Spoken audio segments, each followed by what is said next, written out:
Hello everybody. The past week we've had some pretty high winds this fall. We had some pretty good storms come through and we've had quite a few trees down.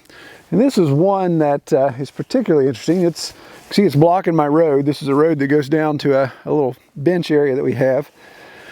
It's pretty good sized red oak here. And since we got the mill up and running, something like this, instead of just being cut up for firewood, we want to maybe look at getting the saw log out. There's a pretty good sized red oak saw log here that would be good for the mill. But we obviously have to contend with this issue. As you can see, we have the uprooted log downhill.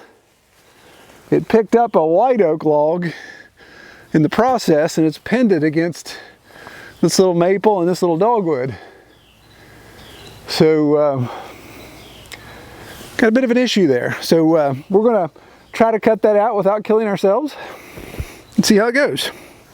Well, obviously the big issue here is what's going to move when I go to cut. And I know a lot of you guys have given me some good comments in the past on some of our chainsaw videos, and there's multiple ways to do things. Again, the big thing that I always have to learn and still learning is just focus, look at the order of operation, and just keep in mind, don't get distracted by things. So safety first, obviously.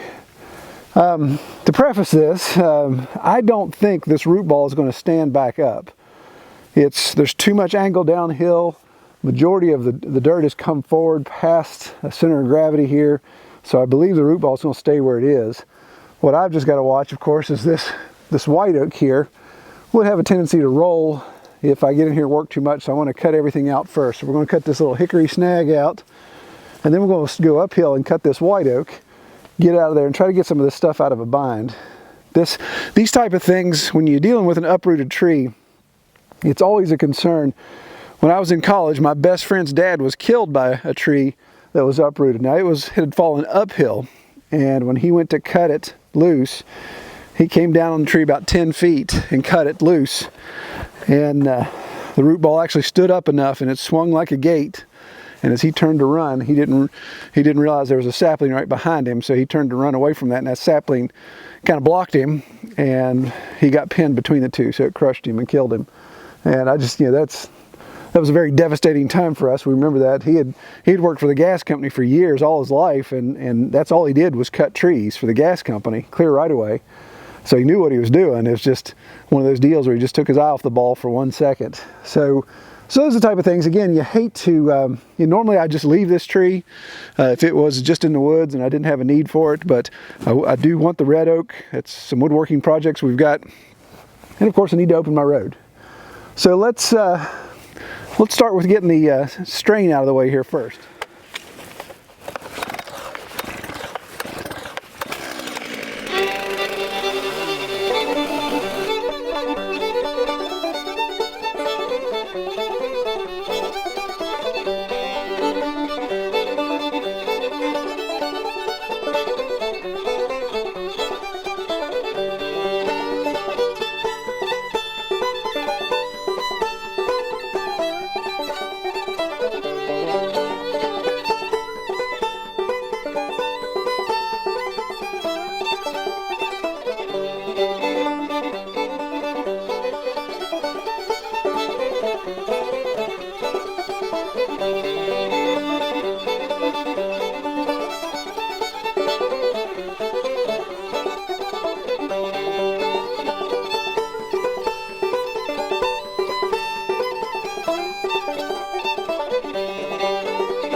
Okay, so got all that out of the way, no problems there. Again, I say with confidence, fairly confident that this thing isn't going to stand back up. The majority of the dirt is past that angle there. But ideally, as wanting to get the best log out of this, I want to cut as close to the stump as possible. Safer, the further away I get from it, the safer it'd be, and the more weight it puts downhill, combating the opportunity for it to stand up. But what I'm going to do is, I'm going to do a top cut. I'm going to cut down through the top, and if I see that gap start to expand, then I know this thing's going to try to stand up. And the one thing my dad always taught me is always know your escape route. So my game plan is if this thing starts to move in a direction I don't like, then I'm going to head this way.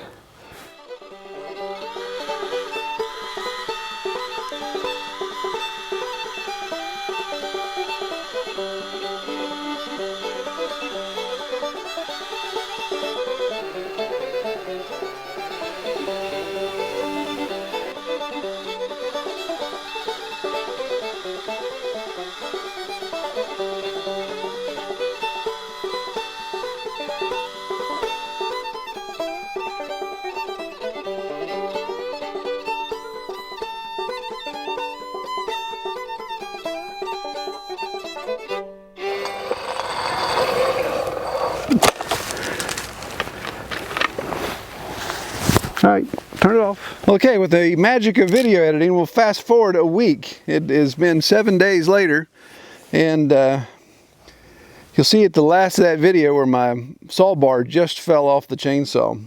And it was one of those gigs where I could have obviously stopped and recorded a little bit of what was going on, but it was just one of those frustrating days where I just threw everything in the back of the side-by-side. I told Liam, I said, Liam, let's go to the house. It's just one of those you feel like all you're going to do is break stuff. You're not going to get anything done. So we called it a day. So what happened? Well, again, operator error. My the bar nuts, the two nuts that hold the bar on, when I was doing all my repairs, the last time, evidently I didn't tighten it down all the way, so they worked themselves loose. One had worked itself loose and fell off somewhere, who knows where. And then the other one fell off right here we were working. So we were actually able to find that one. But I was able to take one of the nuts off my 029. Of course, they're compatible, and that worked for a little bit. But the next time I went to my local steel dealer, I decided I was going to buy all the nuts in the world. So I bought everything they had in inventory, which I believe was six nuts they have. So we're going to keep that in the toolbox, because since I can't remember to tighten the bar down at times, it's nice to have a little backup there. So we're going to finish what we started here and cut through this log. This log is actually set here this entire week, hasn't moved, which is a good sign, but it also hadn't been cut all the way through. So we're going to finish cutting through it and then see if we can start parsing it out and get it out of the way.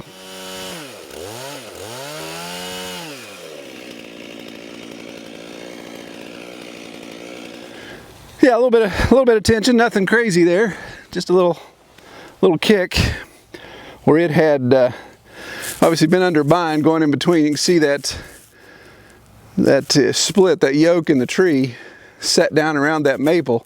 So it had a twist in it, and that was the only thing I was worried about. Well, not the only thing, but that was one of the things I was worried about, was that going to kick one way or the other, and was that root ball going to stand up? Well, obviously the root ball didn't stand up. It didn't move at all. The log kicked toward me a little bit, no big deal. And I don't think that root ball is going to go anywhere. It's not going to fall forward either, because I left enough of the root, or enough of the trunk, to be a kickstand. And these two saplings are holding it up as well. So the next thing we're going to do is just obviously cut this log. I'm going to come up to this yoke, to this fork in the tree. We'll cut down below it. Anything above that's obviously not going to be good saw material. The rest of that can be firewood, or we'll get it out of the way. We've had so much rain this week, and snow. We had rain, snow, and rain. Had a real hard freeze and then a thaw. So everything is just extremely muddy, and it's getting to be a little dangerous. The tractor and the side-by-side up here on the hill, we may just punt, get this cut up, move on to the next tree that was blown over, but not try to get any of this stuff out or get it out of here today.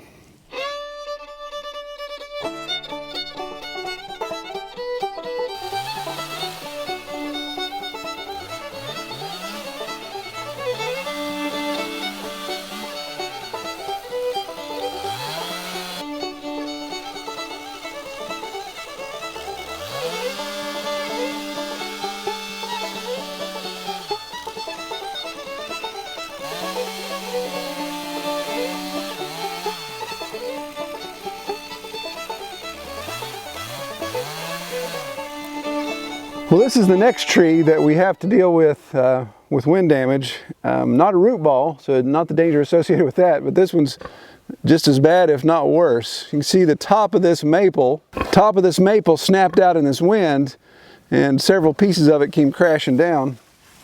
The main piece came this way and actually landed right on the corner of my electric fence. That's why the pigs are here beside me, because this is part of their pasture, but the fence is right here at the front of the camera. It's down. The 2 strands of electric crushed my corner, so I've got to get that taken care of. So really, it wouldn't be a big deal, except for the fact that if you can see that this is jammed, so this top is jammed against the tree it came out of, so it's jammed, it's pressing, force is pressing it this way, and this little lousy chestnut oak, it's hanging on that. Well, it bent that over, so that wants to come this way, and then right here at my left hand, against this tiny little hickory, this branch is jammed. So we're going to get in here and slowly start releasing some of this pressure, and hopefully do it without getting a branch in the face. And then I can start to rebuild my corner once I get these tops pushed back. Well, okay, as I always say, I'm not a chainsaw expert, and if you've watched the last several videos, you would definitely agree with that. But in this situation, what Dad's always taught me is, of course, go around looking for things that have definite stress on it. This branch doesn't have stress on it. Several of these don't, so we can start working those out. But we got to watch, is just making sure that doesn't twist.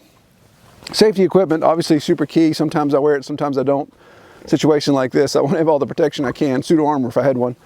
But also, one of the things you do is, of course, look up and make sure there's not any branches broken off, we call widow makers, because you could start shaking some of this stuff around and you could have a 20, 50, 100-pound limb come out, and it'd be a bad day if it hit you on top of the head. So we're going to try to get in here. And of course, it's something about the social activity of pigs that make it super exciting to hang around. So every time we're in the pasture working on something, they all flock around us. So we'll try not to kill any pigs with limbs either.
Well, that worked out pretty well. No swarps in the face, no broken toes, nothing. No broken chainsaw, that's always a plus. So we got the majority of that down. Got one little limb element there that I think I'm just going to leave. It's not a big deal. Pull these branches out of the way and get our fence repaired.